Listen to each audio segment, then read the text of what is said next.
데려와야지. 우리의 분위기 메이커인데.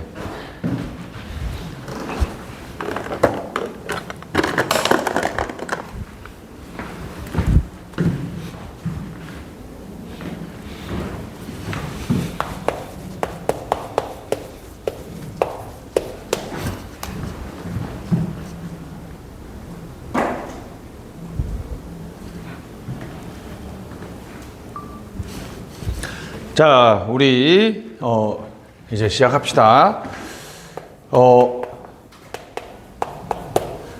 오늘 우리 325페이지에서 우리 공부할 게 행정환류론입니다. 환류, 피드백이죠, 그죠? 우리가 이제 예를 들면 행정을 우리가 정부의 활동이라고 얘기했죠, 그죠? 정부의 활동은 행정 환경에서 해결해달라는 사회 문제 또는 사회적 요구를 받아서 정부가 그런 문제에 대한 기본 방침, 해결의 기본 방침으로서 정책을 만들고 정책을 집행할 조직, 공무원을 뽑고 예산을 지원해서 이제 이 문제에 대한 정부의 산출물인 사회 문제에 관해서는 정부가 제공하는 것은 무슨 서비스? 사회 서비스. 여러 사람들이 관련되니까 무슨 문제예요? 공공 문제죠. 누가 해결해야 될 문제다? 행정이 해결해야 될 문제니까 무슨 문제? 행정 문제. 그래서 이런 문제에 대해서 정조 인재를 통해서 제공하는 것은 공공 문제는 해결책으로서 무슨 서비스? 공공 서비스. 행정 문제에 대해서는 행정이 제공하는 무슨 서비스? 행정 서비스가 있습니다. 우리가 이제 체제 모양에 의하면 요거는 행정에 들어오는 거니까 투입이죠. 자, 요거는 투입할 산출이라 그러고 투입할 산출로 전환시킨다, 그죠? 그래서 투입, 전환, 산출이라는 체제 모형으로 행정이 진행되는데, 자, 공공재와 공공 서비스, 산출물로서 이 산출물에 대해서 다시 한번 피드백을 합니다. 딱 피드백이라고 생각하면 하나죠. 이 사회 서비스, 공공 서비스, 행정 서비스에 대해서 좋다, 나쁘다 평가해야 되겠죠, 그죠?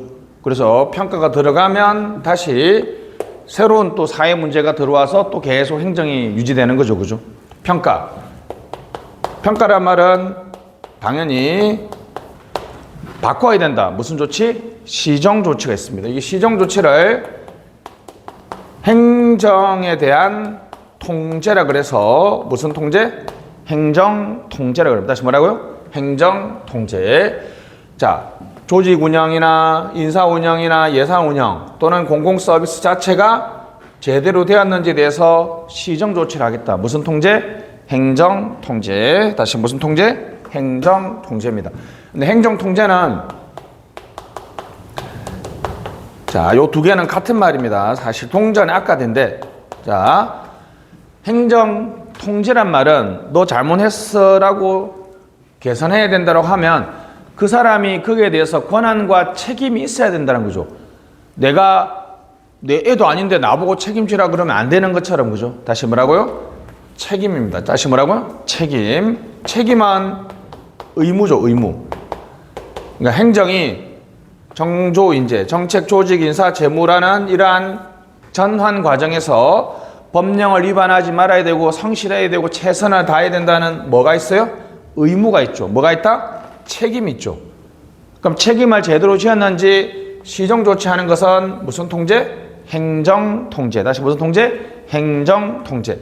책임의 확보 수단은 뭐다? 행정 통제고, 행정 통제는 행정 책임을 전제로 합니다. 그러니까 책임 있는 사람한테 바꿔야 된다고 얘기해야 된다는 거죠. 맞죠? 내가 나한테 권한과 책임이 없는데 바꿔야 된다라고 얘기하면 된다, 안 된다? 안 된다. 그래서 평가, 시정 조치. 마지막으로 개혁을 해야 되겠습니다. 이제 이건 당연히 행정에 대한 개혁이니까 행정개혁이죠. 그래서 행정 관료의 구성 요소는 요 4개입니다. 4개. 다시 그죠? 다시 행정이 진행되는 전반적 과정에서 지켜야 될 업무를 제대로 지켰는지, 만약에 지키지 않았다면 어떻게 지키도록 만들어야 되는 건지, 문제점이 있다면 어떻게 개혁해야 될 것인지가 행정 관료입니다. 다시 무슨 관료? 행정 관료. 첫 번째는 행정 윤리입니다. 당연히 여러분, 우리가 행정이 진행되는 과정에서 법령을 위반하면 돼요, 안 돼요? 법령을 위반하면 안 되겠죠, 그죠? 윤리. 다시 윤리 뭐라고요? 윤리는 행동규범. 다시 무슨 규범? 행동규범. 논리 전개를 해봅시다. 윤리는 행동규범인데 소극적인 의미하고 적극적인 의미가 있습니다. 요거는 가끔 시험에 나옵니다. 자, 여러분, 저번 했죠? 해야 할 것이 적극적인 거예요? 하지 말아야 될 것이 적극적인 거야? 당연히 적극적인 거는 해야 할 행동에 대한 규범이죠. 다시 뭐라고요? 해야 할. 다시 여기는 공무원이 업무 수행 과정에서 하지 말아야 할 행동에 대한 규범이에요. 그래서 다시 하지 말아야 되니까 적극적이에요? 소극적이에요? 소극적이죠. 그렇죠? 이거는 하지 말아야 되고, 이거는 뭐 해야 된다? 해야 하는 거죠. 요거는 시험에 안 나옵니다. 적극적 의미는. 공무원들이 업무를 수행하는 과정에서 행정 책임, 행정 윤리, 행정 가치를 구현해야 된다는 의미인데, 요건 안 나오고, 우리나라에서는 이게 시험에 엄청 많이 나옵니다. 자, 갑니다. 원래는 행동 규범이라는 것이 어떤 가치 판단적이고 윤리적이라는 거죠. 그래서 되게 주관적이거든요. 그래서 이걸 법으로 의무화하는 것이 사실 바람직한가에 대한 논쟁이 있습니다. 바람직한 행동에 대한, 바람직스러운 행동에 대한 것은 되게 주관적이잖아요. 주관적이죠. 예를 들면 뭐 예전에 어떤 교수님은 새벽 2시에 퇴근하고 가는데 차들이 한 10분 동안 한 대도 안 지나가는데 신호등이 빨간불이래요. 보통 우리 같은 일반 사람은 그냥 건너가겠죠. 근데 거기서도 그 교수님은 탁 서서 파란불이 될 때까지 기다렸다가 지나가더라고요. 그래서 내가 생각하는 행동규범에서는 좀 너무 형식이 실질을 크라우드 아웃 한다, 구축한다, 이렇게 보고 싶거든요. 사실 크게 다른 사람한테 피해도 안 줬고 거기서 기다리는 게 아무런 실익이 없잖아요, 사실. 그죠? 근데 그분은 뭐라 그랬어? 뭐 악법도 법이라고 하는 것처럼 그냥 야, 이거 빨간불이면 지나가지 말아야 되는데 그 지나가는 건 문제가 있다라고 생각할 수도 있잖아요. 그죠? 뭐 예를 들면 여러분들이 경찰 면접에서 시험에 많이 물어보는데, 여러분들도 뭐 예를 들면 폐지 줍는 할머니가 6시 5분에 아주 힘든 걸 끌고 와서 민원 접수를 요구합니다. 근데 이분이 안 받아주면 돌아가는데 1시간 걸려요. 이게 윤리적 딜레마를 설정해 놓고 뭘 물어봐요? 이 사람의 가치 판단의 기준을 물어보는 거죠. 그죠? 이게 엄밀하게 말하면 규정대로 하면 안 받아줄 수도 있지만, 또 우리나라 사회에서 어떤 공동체 규범 하에서는 그래도 이렇게 사회적 약자고 멀리서 오셨는데 받아줘도 되지 않냐, 이렇게 주장할 수도 있죠. 그러니까 이게 윤리라는 것은 행동규범인데, 행동규범은 되게 주관적이죠. 그래서 어떤 사람들은 법으로 정하는 거는 문제가 있다라고 해서 찬성과 반대에 대한 논의가 있어요. 윤리라는 걸 법으로 정의하는 거는 좀 그렇잖아, 사실. 그죠? 그러니까 어떤 면에서는 법으로 딱 정해버려서 해버리면 내가 더 적극적으로 할 수 있는데 법 때문에 안 할 수도 있죠. 못하도록 해버리니까. 그래서 요 논쟁이 감짝 있는데, 자, 드디어 여러분도 오늘 이제 지옥으로 들어가는 경험을 하시는데, 우리나라에서는 공무원들이 하지 말아야 될 행동을 너무 많이 하니까 그걸 법으로 엄청나게 많이 법제화 해놨어요. 알았죠? 됐습니다. 이 말을 관료권의 오용과 남용이라 그럽니다. 딱 단어 자체가 공무원들이 해야 될 행동에 대한 거예요. 하지 말아야 될 행동 많이 한다는 거예요. 하지 말아야 할 행동을 많이 한다는 거죠. 예를 들면 이게 법으로 참 여러분 법으로 얘기하기는 좀 애매한 거죠. 예를 들면 동사무소 행정복지센터 센터장인데 그 관내에 큰 업체를 운영하는 업체 사장님이 왔을 때는 아이고 사장님 오셨습니까? 라고 해서 동장님실에 앉아 소파에 앉혀가지고 커피 한 잔 대접하는데 노동자들이 왔을 때는 완전히 부하들한테 얘기하세요 이렇게 해서 그냥 떠넘기고 자 그걸 법으로 말하기는 좀 애매하잖아. 사실 법적인 처벌하기 애매하죠. 그런 거 엄청 많거든요. 법규의 편향적 해석, 비윤리적 행동, 요것도 시험에 다 나옵니다. 자 갑니다. 이 것 중에서 법으로 드디어 이제 여러분들 오늘 엄청나게 많이 볼 겁니다. 국가공무원법 12개의 개수 틀릴 수 있어요. 여러분들이 국가공무원법에서 보통 봤던 게 공무원은 무슨 의무? 겸직 금지의 의무 있죠. 겸직 금지의 의무는 해야 될 거야, 하지 말아야 될 거야? 하지 말아야 되죠. 정치적 중립의 의무가 있죠. 종교 중립의 의무가 있죠. 그 다음에 여기 가장 헷갈리는 게 영예 훈장입니다.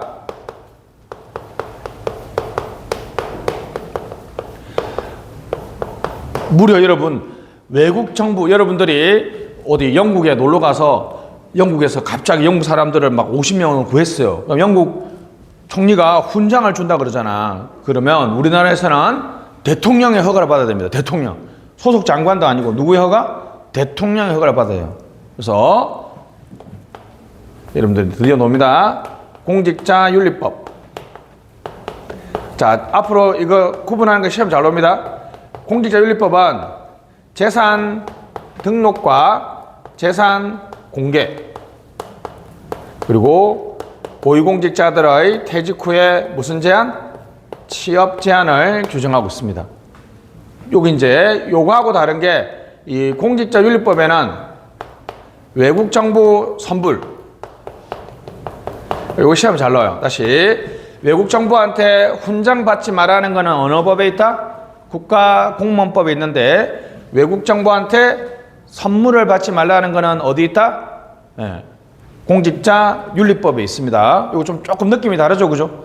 이게 그 금액도 나왔는데 이게 달러 표시 맞는 거 아시겠죠?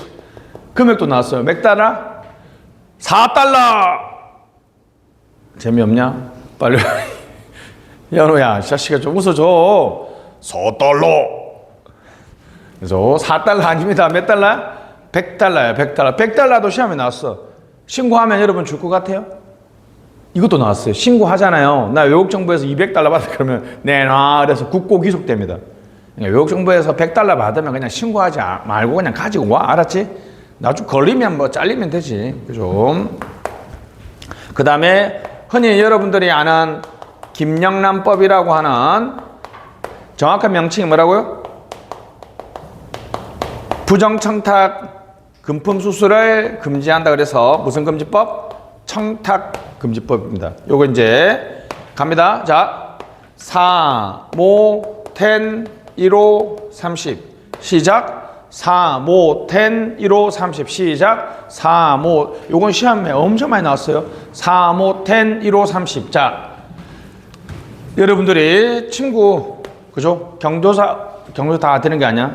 결혼식 음식은 얼마? 3만 원. 축의금은 얼마? 5만 원. 화는 얼마? 10만 원까지. 농수산물은 얼마?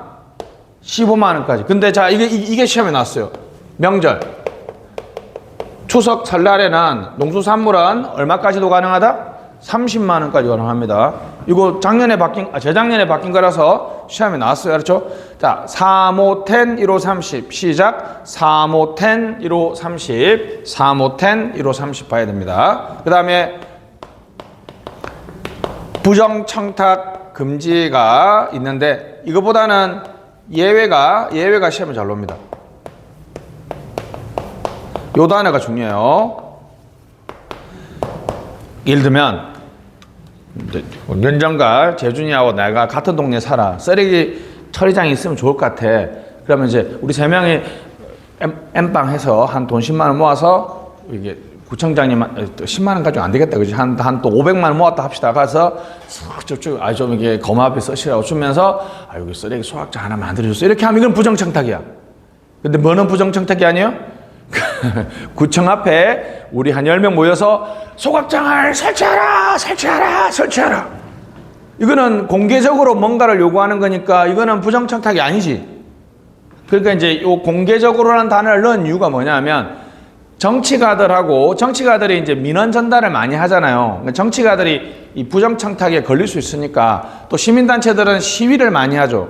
그러니까 공개적으로 뭔가를 요구하는 거는 우리가 흔히 말하는 부정청탁은 은밀하게 가서 싹 요구하는 거잖아요. 그지? 그런 거는 부정청탁이지만 요거는 부정청탁이 아닙니다.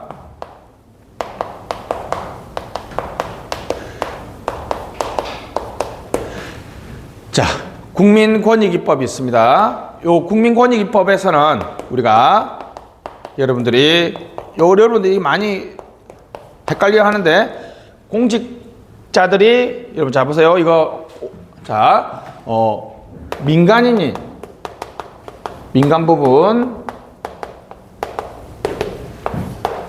공무원이 공직 내부 요거는 이 경우에는 내부 고발자라 그러고 이 경우에는 공익 제보자라 그럽니다. 차이 아시겠죠? 예를 들면 제가 예를 들어 볼게요. 제가 지나가다가 이 건설 현장에 보니까 아저씨들이 철근을 철근 빼버려 막 이렇게 얘기 들었어.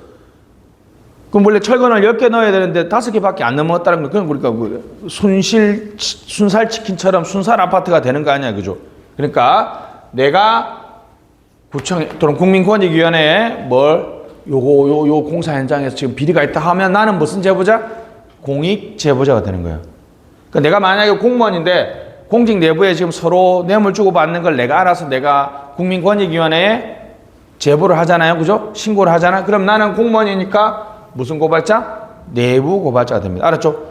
내부 고발자 보호법은 없어요. 여기 왜냐하면 국민권익위법이 있으니까. 근데 이 법은 공익신고자 보호법이라고 해서 별도의 법이 있습니다. 알았죠? 다시 내부 고발자와 공익신고자는 공통점은 어떤 비리에 대해서 제보를 하거나 고발을 하는 사람이죠. 그죠? 근데 공무원이 이렇게 여러분이 공무원도 공익 제보자가 될 수 있죠. 공무원이 걸어가다가 민간 건설 현장의 문제를 내가 제보하면 그는 내부의 문제가 아니니까 그 경우에는 공무원이 하더라도 민간인 신분이니까 뭐가 돼요? 공익 제보자가 되겠죠. 근데 민간인은 내부 고발자가 절대 될 수가 없죠. 내부 고발자는 개념상 누가? 공무원이, 다시 뭐라고요? 공무원이라는 전제 조건이 충족해야 됩니다. 됐습니다. 그리고 이제 여기 이제 핫한, 요번에 시험에 많이 나왔던 여러분도 어렵게 했던 흔히 여러분이 무슨 법으로 알고 있어요? LH법으로 알고 있는 무슨 충돌방지법? 이해충돌방지법이 있습니다. 이해충돌방지법. 자, 여기서는 예를 들어서 설명하는 게 가장 간편하겠죠. 예를 들면 여러분들이 인허가가 있습니다. 인허가 나의 나. 여기 이제 신청.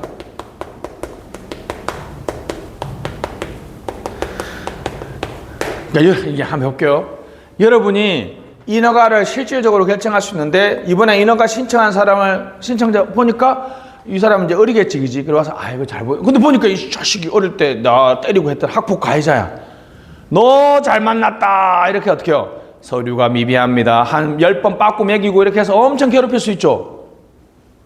그러니까 이게 지금 공익적 관점에서는 이 서류가 아무 문제가 없어. 그럼 뭐 해줘야 돼요? 허가해줘야 되죠. 근데 내가 지금 내 트라우마나 학폭 가해자라는 관점에서 사익의 관점에서 바라보면 내가 이놈을 좀 괴롭혀도 되겠죠. 자, 잘 들으세요. 그랬을 때 저번에 몇 번 했는데 내가 인허가 내가 업무 수행 과정에서 내가 사적 감정 때문에 내가 일을 잘 못할 것 같다 하면 내가 하는 것은 회피.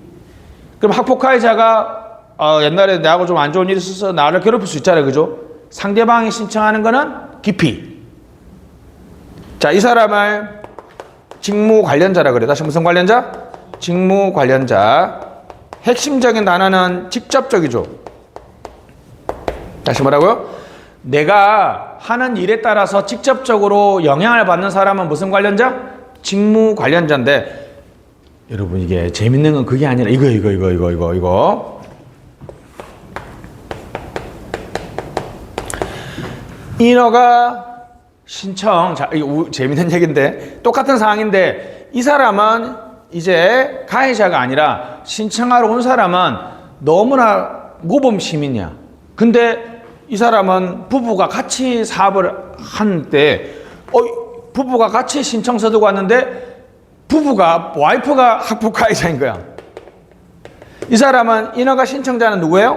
전혀 나하고 일면식도 없는 남편이지만, 이 가족인 와이프가 나하고 어때? 나하고 또 이해관계가 좀 있지? 이런 사람을 잡으세요. 사적 이해관계자라 그래요. 다시 무슨 관계자? 사적 이해관계자. 다시 뭐라고요? 사적 이해관계자입니다. 그래서 요번에 시험에 나왔잖아요. 그죠?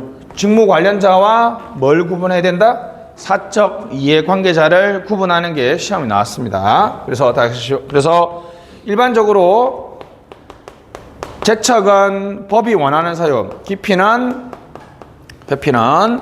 자, 시험에 넣으면, 자, 이게 해볼게요. 자, 갑니다. 자, 내가 공직자가 직무 관련자를 알게 되었을 때 나는, 갑니다. 나는, 공직자는 1번 제척을 신청한다, 기피를 신청한다, 회피를 신청한다, 아무것도 안 한다. 다음 몇 번? 내가 하면 무슨 신청? 회피 신청. 그걸 기피 신청으로 해가지고 애들을 무지하게 많이 틀리게 논다고. 다시 내가 하는 거는 회피, 상대방이 하는 거는 기피. 다시 내가 하면 회피, 상대방이 하면 기피를 신청하는 겁니다. 그 다음에 부동산 신고. 이는 왜 요걸 LH법이라고 하는지 아시죠? 우리가 LH, 자, 보세요. 부동산 취급 기관 모두 이거 오해하면 안 됩니다. 우리가 예를 들면 LH에 가면, LH라는 회사에 가면 부동산 업무를 취급할 수도 있고, 내가 홍보 업무를 할 수도 있고, 예산 업무를 할 수 있잖아요. 그죠? 요 애를 갑이라 그러고, 요 애를 을이라 그러고, 요 애를 병이라고 합시다. 그러면 사실은 이거 중요합니다. 이거 엄청 중요합니다. 자, 사실은 부동산 업무를 직접적으로 취급하는 갑은 어디다 개발하는지 알 거 아니에요. 그러면 삼촌, 고모, 이모, 당숙 아니면 친구들한테 얘기해서 야, 땅 좀 사. 친구한테 차명으로 막 이렇게 할 수 있잖아.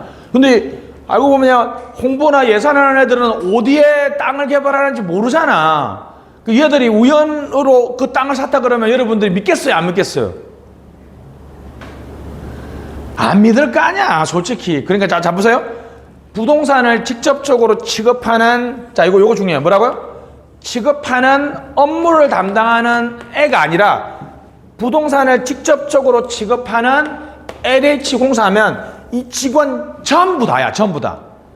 왜냐하면 얘가 얘하고 동기일 수도 있으니까, 그죠? 내보니까 알 수도 있잖아, 사실. 그리고 또 설령 모르고 한다 해도 여러분들이 방금처럼 홍보한 사람, 을이라는 사람이 그 개발 지구에 땅을 샀는데 언론에서 저는 모르고 샀어요 이렇게 얘기하면 우리 믿겠어요, 안 믿겠어?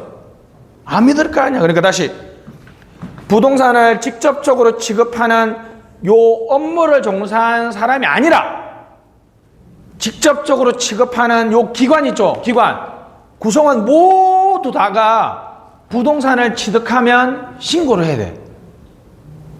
왜? 공익적 관점에서는 내가 공정하고 정대하게 업무를 처리해야 되는데 내가 그 땅 사서 내 땅값 오르고 내가 돈 많이 벌면 좋죠. 사익의 관점에서는 내가 투기를 하고 싶은 마음이 생기잖아, 그지? 그런 것들을 방지하기 위해서 요거 아주 중요한 문장입니다. 그 다음에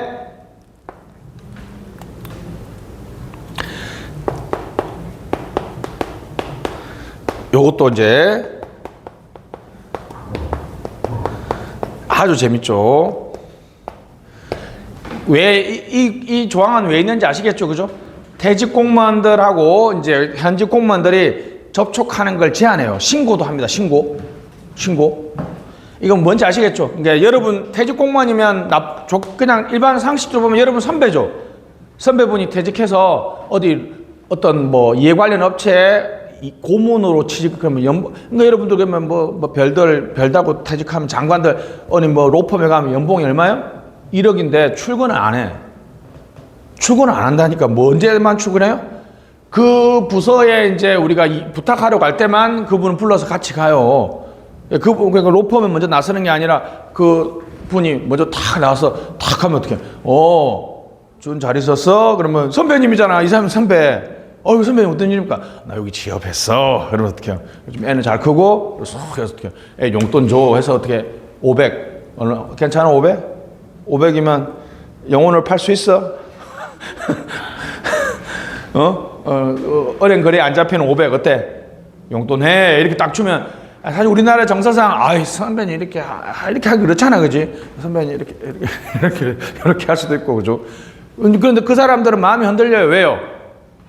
내가 퇴직하면 무슨 일을 해야 돼? 내가 퇴직하면 선배의 일을 이어받아서 내가 해야 되잖아요. 그죠? 그러니까 퇴직 공무원들 접촉을 하면 제한하는데 이게 또 들어가 보면 재밌어요. 왜냐하면 돌잔치 같은 거는 또 만약에 퇴직 공무원하고 옛날부터 배드민턴 동호회를 했어. 그건 신고해야 될까? 그런 건 안 해도 돼. 그런 건 안 해도 돼. 재밌습니다. 근데 뭐 예를 들면 뭐 필리핀으로 3박 4일 골프 여행 간다. 어때? 그건 해야 될까? 안 할 것 같아. 그건 해. 이게 하는 거와 아는 거까지 구분하진 아직 안 나왔거든. 노기 전에 붙어야 된다. 놓으면 얼마나 인생이 괴롭겠어요. 그죠? 그러니까 요 정도까지만 기억합시다. 뭐라고요? 퇴직 공무원하고 접촉을 하면 제한하거나 신고를 하는 거. 그 다음에 이제 뭐 사적 채용이 있고요. 사적 사용이 있습니다. 요거는 시골에 가면 여러분들 많이 있는 얘기잖아요. 예를 들면 뭐요? 뭐 시의원이, 구의원이 그죠? 보좌관 뽑는데 뽑고 보니까 자기 조카야. 공익적 관점에서는 보좌관 일을 잘할 사람 뽑아야 되는데 사회 관점에서는 집에서 놀고 있는데 조카 뽑아서 연봉 5천 맞춰주면 어때? 되게 좋잖아. 바람직한 거예요? 안 한 거예요? 바람직하지 않은 거죠.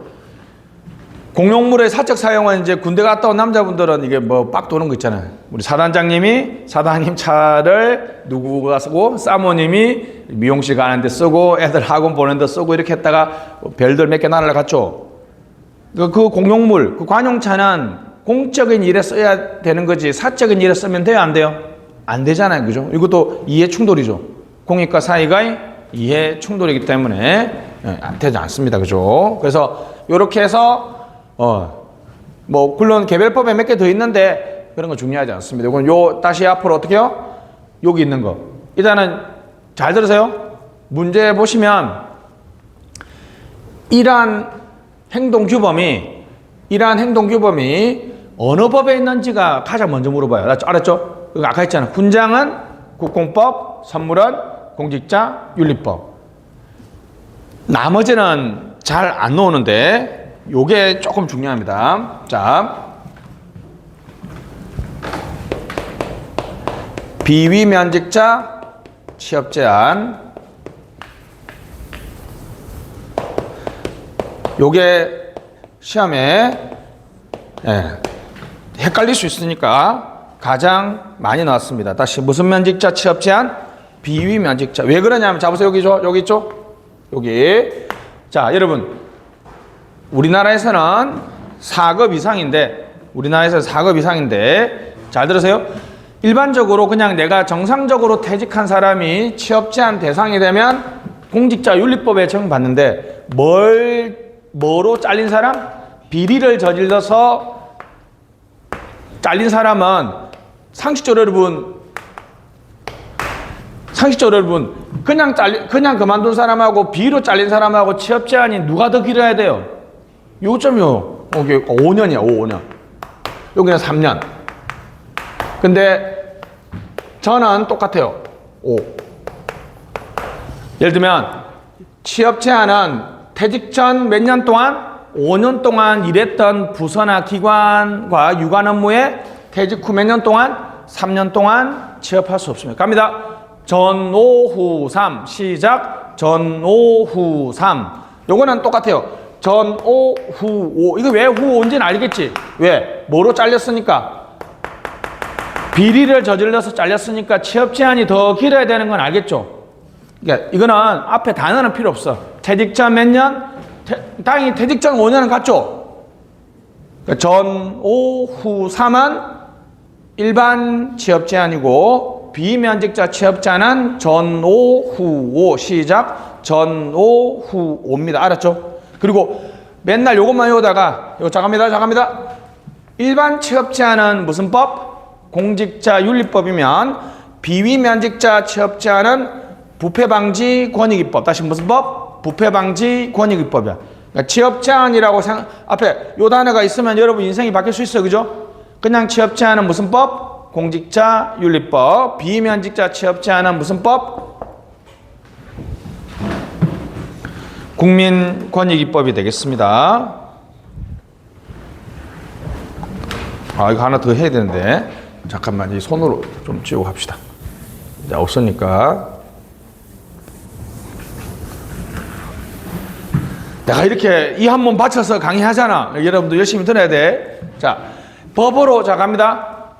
행동규범을 다시 법제화할 것인지에 대한 찬반 논쟁이 있는데 우리나라에서는 너무 법제화 많이 돼 있어서 문제죠. 그죠? 외워야 되는데 이 하지 말아야 될 행동 중에서 사실은 가장 중요한 거는 공직부패입니다.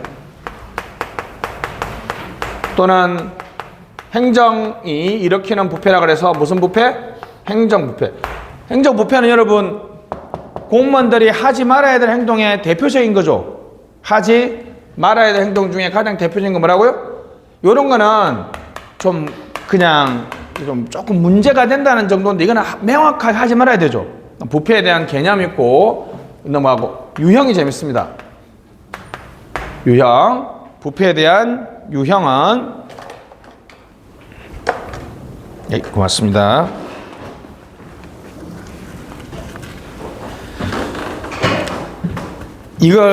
요게 시험에 잘 나옵니다. 자, 갑니다. 부패. 예를 들면 사회적 용인. 자, 여러분 인허가 해주고 1억 받았어요. 이거는 봐줄 여지가 없죠. 근데 예를 들면 실제로 우리나라에서 있었던 일이에요.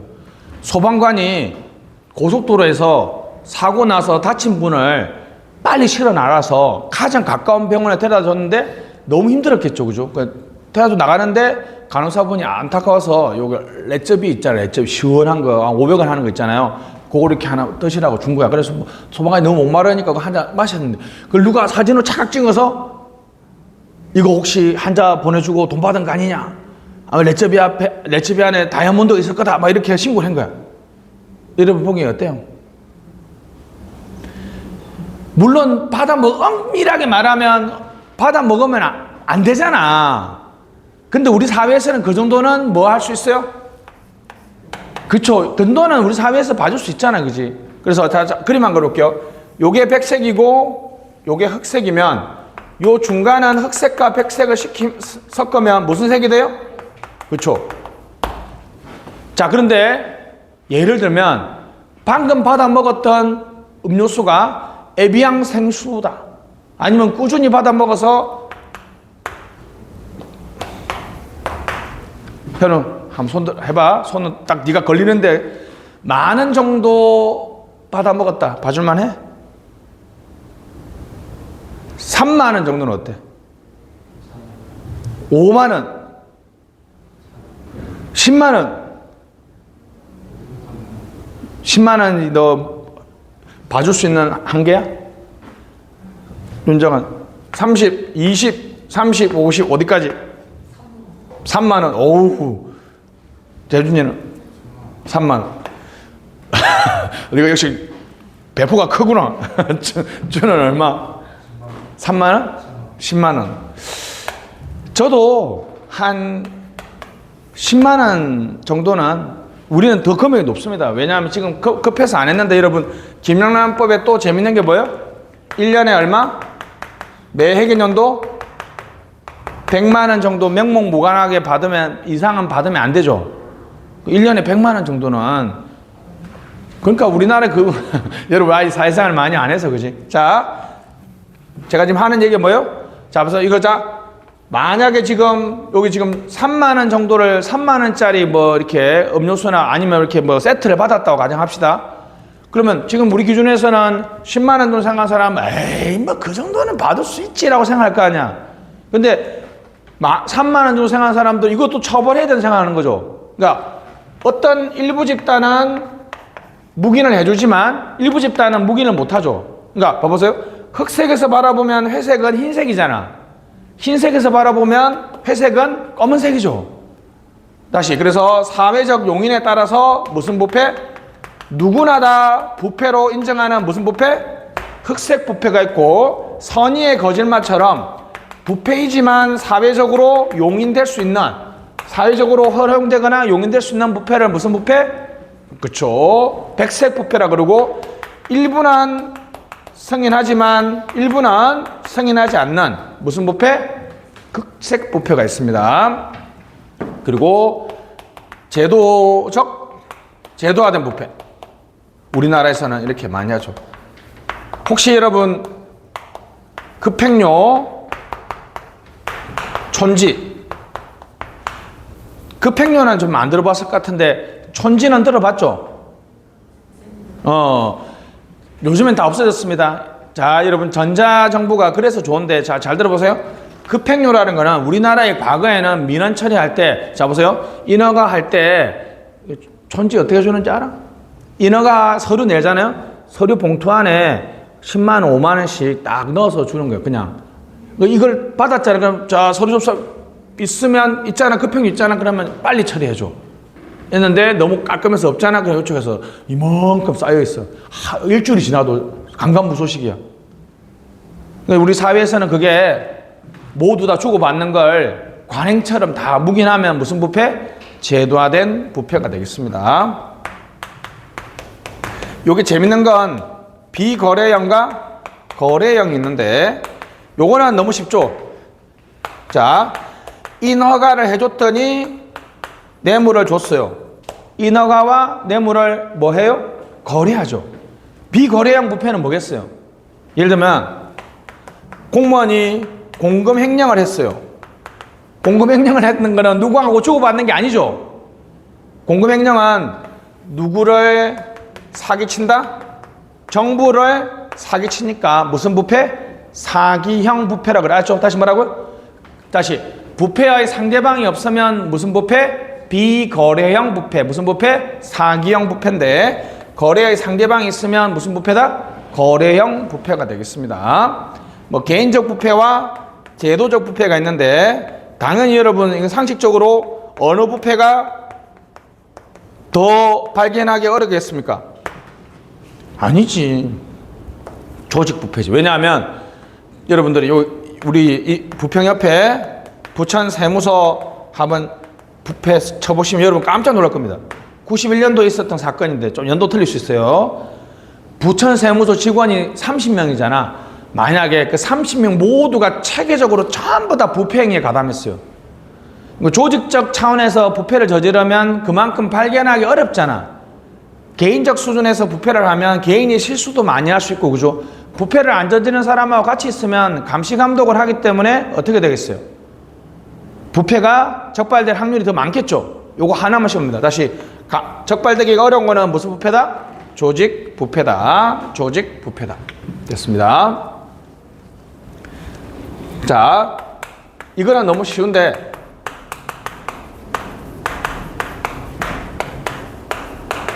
딱 보면 이거는 쉽죠? 부패가 왜 일어났다? 공무원들의 무슨 의식? 도덕의식, 윤리의식이 하락됐다. 이렇게 보는 거고 우리나라는 이거 상당히 문제죠. 우리나라는 여러분들이 아마 부모님이 좀 중학생 되면 남의 집 갈 때 항상 뭐로 가지 마라? 빈손으로 가지 말라라고 배웠죠. 우리 사회 문화가 광범위하게 선물 관행하는 게 우리 사회 문화죠. 이게 우리 부패를 일으킨다. 무슨 접근? 문화적 접근이 있습니다. 그리고 이거는 너무 쉽죠. 부패를 감시 통제하는 뭐가 부족해서? 제도가 부족해서 부패를 일으킨다. 무슨 접근? 제도적 접근. 상식적으로 되는데 요게 재밌습니다. 맥락적 접근이라는 건데 여러분들이 아마 들으면 깜짝 놀랄 겁니다. 요거 중요합니다. 오히려 공직 부패가 우리 지금 나쁜 걸로 생각하잖아요. 그죠? 오히려 공직 부패가 좋을 수도 있다. 부패의 무슨 기능? 순기능. 조셉 나이라는 하버드대 교수가 엄청나게 재밌는 걸 발견했어요. 발전 중인 나라는 되게 부패가 많대요. 그럼 이걸 뒤집어서 해석해 보면 어떻게 해석할 수 있어요? 경제 발전을 하려면 뭐가 있어야 된다? 부패가 있어야 된다라고 해석할 수 있죠. 그러니까 경제 발전을 하는 나라들은 부패가 많으니까 부패가 많다는 것이 그 나라가 무슨 발전한다? 경제 발전에 순기능을 한다라고 결론 내릴 수 있다는 거예요. 그리고 이 사람들은 발전이 끝나면 부패가 없어질 거라고 본 거는 무슨 주의? 기능주의입니다. 맥락적 분석이라고 그러는데 후기 기능주의는 부패는 안 없어진다. 살아 움직이는 하나의 뭐와 같다? 괴물과 같다라고 해서 후기 기능주의는 부패가 없어지지 않음을 강조하고요. 나머지 이거는 너무 쉽죠. 체제라는 것은 부분과 전체의 관점에서 종합적이고 관련 요소를 다 고려해서 본다는 거죠. 체제적 접근은 자 보세요. 답은 이거 아닙니까? 자 여러분 어떻게 해요? 이것도 다 관련되어 있다. 무슨 접근? 체제적 접근. 여러 상호 관련된 요소들이 다 영향을 미친다. 무슨 접근? 체제적 접근.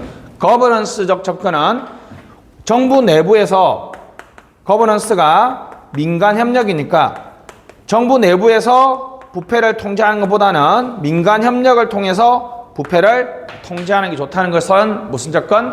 거버넌스적 접근이 되겠습니다. 자, 30초만 주십시오. 자, 행정 관료의 가장 첫 번째는 공무원의 의무. 무슨 윤리? 행정윤리.